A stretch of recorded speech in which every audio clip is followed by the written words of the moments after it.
Good morning అండి. అందరూ ఎలా ఉన్నారండి? బాగున్నారా? మేము కూడా బాగున్నాం. ఈరోజు చికెన్ ఫ్రై చేసుకుందామా?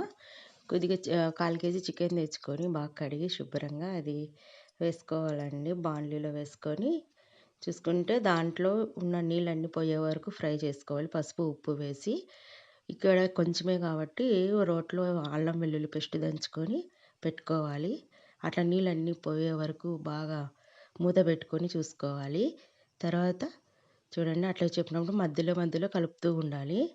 ఆ చెప్పిన విధంగా. అట్లా నీళ్ళంతా ఊరి అంతా ఇమిరిపోయే వరకు పెట్టిన తర్వాత దాంట్లోకి అల్లం వెల్లుల్లి పేస్టు, కారం, కొంచెం ధనియాల పౌడరు, ఆల్రెడీ పసుపు, ఉప్పు వేసుకున్నాం కాబట్టి ఇంకా ఏదైనా తక్కువ వస్తే వేసుకోవచ్చు.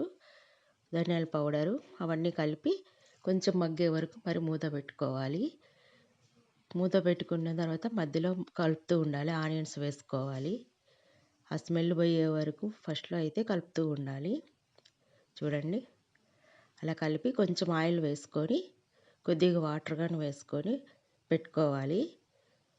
అంతే చూడండి. చిక్కగా, గుజ్జుగా తయారైనా చేసుకోవచ్చు. లేదంటే డ్రైగా అయినా చేయొచ్చు. అంతే. Thank you to all.